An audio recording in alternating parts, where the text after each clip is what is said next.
अब अवैसी का पाया तो ऐसे ही हिल चुका है, क्योंकि जब से आई है माधवी लता, अब असदुद्दीन अवैसी हो गए हैं लापता। तो अवैसी कह रहे हैं कि अगर मुसलमानों को घुसपैठिए कहने के बाद पूरे देश में कहीं भी दंगा हुआ उसके लिए मोदी जी जिम्मेदार हैं और उनको इस बात के लिए माफी मांगना चाहिए, नहीं तो वो कह दे कि भारत में वो दंगा करवाना चाहते हैं।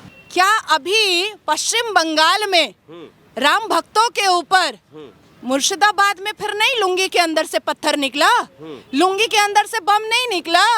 क्या तृणमूल कांग्रेस पार्टी के छत से और मस्जिद के छत से राम शोभा यात्रा के ऊपर लुंगी के अंदर से पत्थर निकाल निकाल करके सबने नहीं मारा? तो ओवैसी का कहना है कि ये पूरे देश के मुसलमानों को घुसपैठिया कह रहा है। इस हिसाब से तो आप भी मुस्लिम है नाजिया जी, आप भी घुसपैठिया हो गए इस हिसाब से। तो कि अगर नाजिया घुसपैठिया होती तो सबसे पहले यहाँ से निकल जाती, क्योंकि आपके प्लेट से रोटी खींचना और छीनना ये मेरा अगर इस्लाम सिखाता है तो मुझे लगता है कि ऐसा इस्लाम नहीं मानना चाहिए। मेरा इस्लाम मुझे ये नहीं सिखाता है।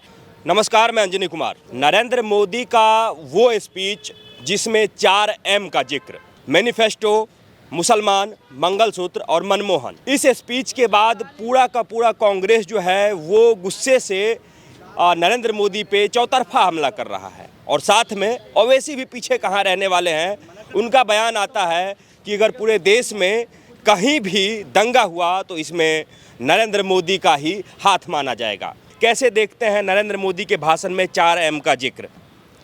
देखिए, मुझे ऐसा लगता है कि भारत के प्रधानमंत्री श्री नरेंद्र दामोदर दास मोदी जी ने अपनी शब्दावली का बहुत लिहाज रख करके कहा है। गांधी परिवार, कांग्रेस जिसने 50 साल से ऊपर भारत पर राज किया, और आज भी राहुल गांधी को ऐसा लगता है कि वो बादशाह सलामत है, वो शहजादे हैं। राहुल गांधी एक ऐसे परिवार से आते हैं, ना ही जिनकी दादी ने हिंदू से शादी की, जिनके पिताजी ने भी हिंदू से शादी नहीं की, और जिनकी बहन ने भी हिंदू से शादी नहीं की। तो जिस तरह से 2024 का मैनिफेस्टो कांग्रेस का आया है, वो 1936 का मुस्लिम लीग का मैनिफेस्टो पूरा का पूरा उन्होंने छाप डाला है। मैं जानना चाहती हूँ, क्या इस भारत के 82.7% सनातनियों से कभी भी गांधी परिवार को मोहब्बत नहीं थी? क्या सही में सावरकर साहब ने सही सवाल, उचित सवाल बापूजी से पूछा था कि आपको मुसलमानों से इतनी मोहब्बत है पर आप देश के 80% सनातनियों को इस देश की ताकत और अपनी ताकत क्यों नहीं समझते हैं? बहुत उचित सवाल सावरकर साहब ने कहा था। मुझे ये भी कहना है कि इस तरह से राहुल गांधी जो आपके और सनातनियों के कमाए हुए और जमाए हुए पैसे पर जो पॉकेट में हाथ डालने की कोशिश कर रहे हैं, सनातनी महिलाओं के मंगलसूत्र पर निगाह रखे हुए हैं, ये चलेगा नहीं। इस बार ये चलेगा नहीं। कांग्रेस की सरकार के नाक के नीचे 1989 से 1991 तक में कश्मीरी पंडितों का नरसंहार हुआ। लश्कर तैयबा और अब्दुल्ला परिवार के नाक के नीचे कश्मीरी पंडित की बेटियों को निर्वस्त्र किया गया। और आज भी देखिए, ममता बनर्जी की सरकार में हिंदू माँ बहनों का संदेश खाली में निर्वस्त्र किया गया, उनका भी जेनोसाइड हुआ। कहाँ है ये लोग? गांधी परिवार कहाँ है? आज सनातनी चुभते हैं, आज सनातनी बुरे लगते हैं। ये तो वही वाली बात हो गई कि जिस तरह से हमीद अंसारी साहब इस देश के उपराष्ट्रपति 10 साल रहे और कैमरा के सामने आकर कह दिया कि मुसलमान यहाँ पर सुरक्षित नहीं है। ये तो वही बात हो गई कि आमिर खान यहीं से एक्टर बने, सुपरस्टार बने, यहीं से कमाया, यहीं से सब कुछ बनाया, और फिर कैमरा के सामने अपनी सनातनी बीवी को लेकर के बैठ करके कह दिया कि भारत में मुसलमान सुरक्षित नहीं है। शर्म नहीं आती इन लोगों को? नाजिया जी, जब नरेंद्र मोदी ने कहा कि ये कांग्रेस के जो साहबजादे हैं राहुल गांधी, वो चाहते हैं कि गरीब माताओं के, बहनों के, ST OBC जो महिलाएं हैं उनके मंगलसूत्र जो है ये मुसलमानों में बांट देना चाहते हैं, और उसके बाद उनकी बहन जो है राहुल गांधी की बहन प्रियंका गांधी ने कहा कि हमारे माताजी का मंगलसूत्र इस देश के लिए कुर्बान हुआ है। उसके बाद भी और ज़्यादा राजनीति जो है सो कहा जा रहा है कि अब नरेंद्र मोदी ने जो बयान दिया इस पर माफ़ी मांगा जाना चाहिए। देखिए, भारत की सियासत में प्रियंका वाड्रा को तो कभी भी इंटरफेयर करना ही नहीं चाहिए। एक तो हमारे और आपके टैक्स के पैसे पर वो घर जमाई पाल रही हैं, वीवीआईपी सिक्योरिटी दे करके रखी हुई हैं, वो अपने हस्बैंड को हमारे और आपके और जनता के टैक्स के पैसे पर रॉबर्ट वाड्रा को यहाँ पर हमारे कलेजे पर दाल मंगवा रही हैं, और उसके बाद उनका स्लोगन आता है लड़की हूँ, लड़ सकती हूँ, कुछ भी कर सकती हूँ। भैया जब फैयाज ने नेहा के ऊपर छुरी मारा तो कहाँ थी प्रियंका वाड्रा? जब संदेश खाली में माँ बहनों के ऊपर इतना बड़ा अत्याचार हुआ, कहाँ थी प्रियंका वाड्रा? मणिपुर नाजिया इलाही खान गई थी, प्रियंका वाड्रा क्यों नहीं गई थी? 1989 से 1991 में कश्मीरी पंडितों के साथ जो हो रहा था, उनकी बेटियों के साथ, काहे नहीं सोनिया गांधी गई थी? देखिए, हमारे देश का दुर्भाग्य है कि नेहरू के ज़माने से मनमोहन सिंह के ज़माने तक ऐसे ऐसे आर्टिकल को अमेंडमेंट किया गया और पास कराया गया जिससे सनातन धर्म को और हिंदुओं को बहुत अत्याचारित किया गया है। ये वही गांधी परिवार है जिसने डिक्टेटरशिप पैदा किया था। इमरजेंसी कौन लेकर आया था? कौन लेकर आया था? साधु स्लॉटर किसने करवाया था? याद कीजिए, सारे पूरे देश के रेडियो से लेकर के, बुलेटिन से लेकर के, प्रिंट मीडिया से लेकर के इलेक्ट्रॉनिक मीडिया तक किसने बंद करवाया था? इंदिरा गांधी जी ने बंद करवाया था। फिर से याद कीजिए कि लालू प्रसाद यादव ने अपनी बेटी का नाम मीसा क्यों रखा है? क्योंकि इंदिरा गांधी ने विपक्षियों को जेलबंदी करवाया था। और गुनाह क्या था विपक्षियों का? क्योंकि वो विपक्षी है। इसलिए मुझे लगता है गांधी परिवार को नींद से जागने की जरूरत है। मुझे लगता है कि वर्शिप एक्ट 1991 ये साबित करता है कि सनातनियों को अत्याचारित करने के लिए ही गांधी परिवार आई थी सरकार में, और गांधी परिवार ने कांग्रेस के सहारे, अपनी पार्टी के सहारे 82.7% सनातनियों के अधिकार को छीनने के लिए 50 साल बहुत मेहनत की है। पर अब वो मेहनत चलने वाली नहीं है। लोग जान चुके हैं कि राहुल बाबा गांधी परिवार के आखिरी चश्मो चिराग और शहजादे रजाकार के फौज असदुद्दीन अवैसी के साथ जुड़ करके भारत में क्या करना चाहते हैं, ये बात सबको समझ में आ चुकी है। अच्छा नाजिया जी, देखिए, जब नरेंद्र मोदी ने कहा कि ये राहुल गांधी कांग्रेस जो है ये आपके धन को, जो है मेहनत से कमाए हुए धन को मुसलमानों के बीच में बांट देना चाहते हैं, जिनके ज़्यादा बच्चे हैं उनको बांट देना चाहते हैं, घुसपैठियों को बांट देना चाहते हैं, तो अवैसी का कहना है कि ये पूरे देश के मुसलमानों को घुसपैठिया कह रहा है। इस हिसाब से तो आप भी मुस्लिम हैं नाजिया जी, आप भी घुसपैठिया हो गए इस हिसाब से। तो क्या 2 बच्चे वाले टैक्स दे रहे हैं? नहीं। क्या 20 बच्चे वाले सब्सिडी नहीं ले रहे हैं? क्या अमानतुल्लाह ने दिल्ली में राइड कराने की कोशिश नहीं की? क्या अमानतुल्लाह आम आदमी पार्टी के विधायक ने क्या घुसपैठियों रोहिंग्याओं को घुसा करके उनको 10-10 हज़ार की गड्डियाँ नहीं दी थी? क्या अवैसी के 2 विधायक जेलबंदी नहीं है? क्या अवैसी के 2 विधायक के ऊपर ये एलिगेशन नहीं है एफआईआर के चिट्ठे पर कि वो घुसपैठियों को आईडी कार्ड बना करके दे रहे थे? सारी चीजें तो सामने में है। क्या पश्चिम बंगाल में रोहिंग्या, बांग्लादेशी, पाकिस्तानी, अफगानी लोग नहीं हैं? सारे लोग हैं। अरे पश्चिम बंगाल की तृणमूल कांग्रेस सरकार में तो एक पाकिस्तानी मंत्री भी है। चिट्ठा खुलेगा ना तो हिजाब सबके चेहरे से उठेगा।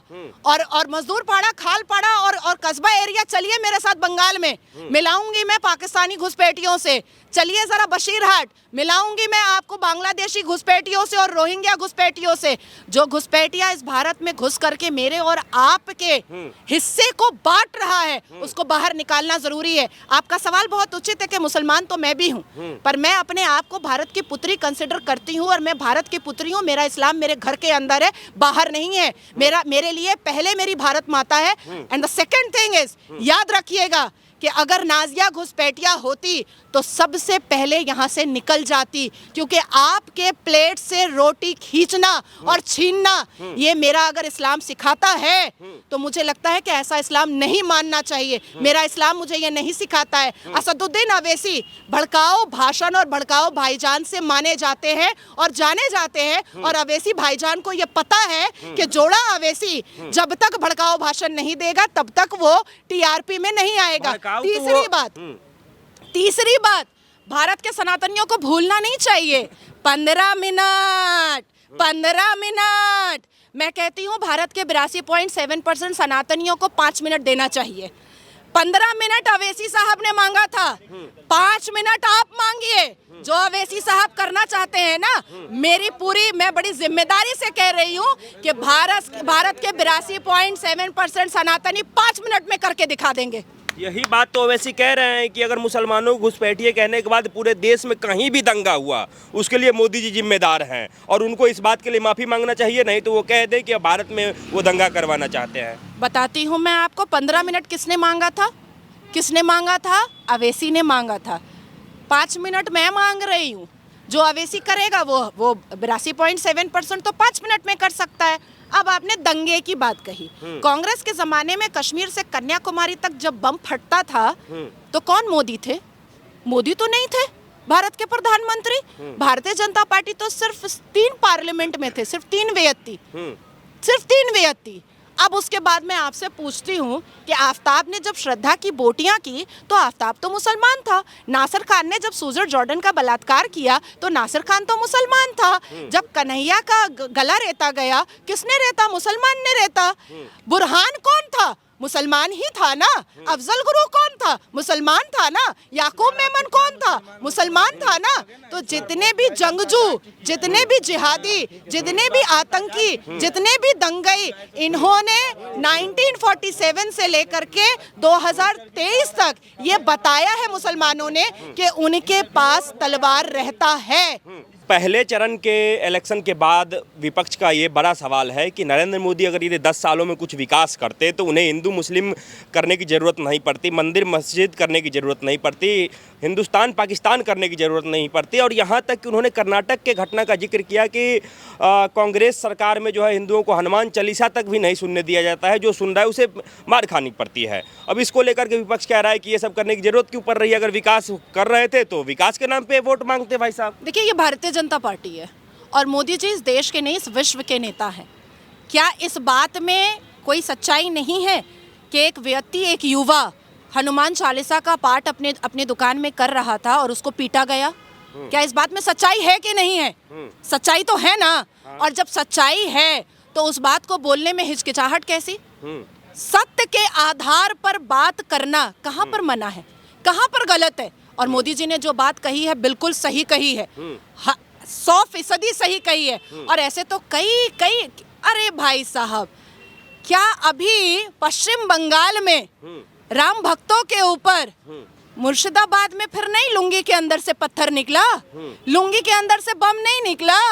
क्या तृणमूल कांग्रेस पार्टी के छत से और मस्जिद के छत से राम शोभा यात्रा के ऊपर लुंगी के अंदर से पत्थर निकाल करके सबने नहीं मारा? क्यों? हमारा इस्लाम क्या कहता है? लकुम दीनकुम वलिय दीन। आप अपने धर्म की इज्जत करो और दूसरों को उसके धर्म की इज्जत करने दो। तो ये कौन सा इस्लाम है? अगर राहुल बाबा और राहुल गांधी, अगर गांधी परिवार इस्लाम ही मानता है तो उस हिसाब से भी लकुम दीनकुम वलिय दीन तो पढ़ना चाहिए और समझना चाहिए। असदुद्दीन अवैसी जाली मुसलमान है। असदुद्दीन अवैसी अपनी दुकान चला रहा है। असदुद्दीन अवैसी अपने दुकान को चलाने के लिए इस्लाम के कंधे पर चढ़ करके, इस्लाम को तोड़ मरोड़ करके अपनी कुर्सी बनाकर रखने की चेष्टा में लगा हुआ है। अच्छा, आज जिस प्रकार से देखा गया कि माधवी लता जी ने जो है अपने क्षेत्र में आज पर्चा दाखिल किया, उसके हिसाब से अब क्या लग रहा है कि जब इतने दिनों से चल रहा था, लता जी ने जो है रामनवमी में उन्होंने एक तीर धनुष का प्रतीकात्मक जो है एक चित्रण किया, उसके बाद मस्जिद की तरफ दिखाया गया, उससे भी ओवैसी साहब कह रहे थे कि भाई साहब ये चीज़ें ठीक नहीं है, इलेक्शन कमीशन को उनका पर्चा रद्द कर देना चाहिए। क्या लग रहा है कि माधवी लता चुनाव लड़ पाएंगी या नहीं लड़ पाएंगी? इमेजिनरी तीर से असदुद्दीन अवैसी को बड़ी तकलीफ हुई, तो इसका मतलब है कि 1984 से लेकर के 2023 तक जो असदुद्दीन अवैसी मुसलमान युवाओं को भड़का करके पाकिस्तान जिंदाबाद के नारे लगवा रहे हैं, मुगले आजम और ठरके आजम के नारे लगवा रहे हैं, रोड पर नमाज पढ़वा रहे हैं और उसके बाद फिर आजान लाउड स्पीकर में लगवा करके हिंदू गलियों में भी पहुंचवा रहे हैं, तो क्या सनातन धर्म को प्रॉब्लम नहीं होता होगा? उनको भी तो आघात पहुंचता होगा, उनको भी तो तकलीफ होती होगी, उनके भी तो धर्म को ठेस पहुंचता होगा। तो अवैसी साहब इसके बारे में बात नहीं करेंगे, इसके बारे में भी बात करना चाहिए। देखिए, मुझे ऐसा लगता है कि अवैसी में अगर दम है तो मुझे रोक करके दिखाए। मैं तो गंगा जल में स्नान भी कर लेती हूँ और गंगा जल से वजू करके नमाज भी पढ़ लेती हूँ। मेरे तो एक हाथ में कंप्यूटर है, दूसरे हाथ में कुरान है और जुबान पर श्रीमद् भगवत गीता के श्लोक है। मैं तो इस धरती को अपनी माता मान करके इस मिट्टी को पूज भी लेती हूँ और इसी मिट्टी पर मुसल्ला बिछा करके नमाज भी पढ़ लेती हूँ। किसी की ताकत है तो मुझे रोक कर दिखाए। मैं तो ईद भी मनाती हूँ, बकरीद भी मनाती हूँ, दिवाली भी मनाती हूँ, होली भी मनाती हूँ और जा करके भगवान राम के चरणों पर माथा भी टेकती हूँ। अवैसी की ताकत है तो मुझे रोक कर दिखाए। इस भारत में रहना है तो भारत के सिविलाइजेशन को मानना पड़ेगा। देखिए, हम एक ऐसे टेनेंट है जो 1947 में आज़ादी के बाद एक ऐसे भारतीय हैं जो रह गए यहाँ पर और रहने के बाद हम किराया भी नहीं दे रहे हैं और अवैसी के हिसाब से छाती चौड़ी करके हम हर वो काम करेंगे जो पाकिस्तान में लागू होता है पर भारत में नहीं होता है। तो अवैसी अगर वाकई में मुसलमान है तो जो स्पीच और जो तकरीर वो यहाँ पर दे रहा है वो ज़रा वो मक्का मदीना में जाकर देकर दिखाए, तो वो ज़रा वो पाकिस्तान में जाकर देकर दिखाए, तो इमरान खान की तरह पूरी ज़िंदगी के लिए उसको भी जेलबंदी पाकिस्तान में करा दिया जाएगा। और मक्का मदीना में अरब में अगर असदुद्दीन अवैसी ने ऐसा भड़काऊ भाषण दे दिया तो जिस तरह से कुछ चुन्नू मुन्नू मक्का जा करके हमास और फ़लस्तीन के समर्थन कर रहे थे और आज भी कोड़े खा रहे हैं, कहीं अवैसी को भी कोड़े ना पड़ जाए पीछे। अच्छा, एक बात बताइए कि जिस तरीके से पूरे इलेक्शन का हाव भाव दिख रहा है, अभी फर्स्ट फेज के इलेक्शन तक लोग कह रहे थे कि इस इलेक्शन में कुछ जो है वो इस प्रकार का नहीं हो रहा है कि लगे कि 2024 का इलेक्शन हो रहा है। फर्स्ट फेज के इलेक्शन के बाद नरेंद्र मोदी का वो भाषण, उसके बाद लोग कह रहे हैं कि भाई साहब इस इलेक्शन को कम्युनलाइज करने की कोशिश की जा रही है। अब तक के हिसाब से क्या लग रहा है पूरे चुनाव को देखते हुए कि कितनी सीटें भाजपा को और कितनी सीटें पूरे विपक्ष को मिलने जा रहा है? आप बहुत बड़े पत्रकार हैं, आपने भारतीय जनता पार्टी का मैनिफेस्टो पढ़ा है? कहीं पर लगा आपको कि हिंदू मुस्लिम लिखा हुआ है? आपने कांग्रेस का मैनिफेस्टो पढ़ा है? पढ़ा है? आपको नहीं लगा कांग्रेस अलायंस मुस्लिम लीग 1936 का? नहीं लगा?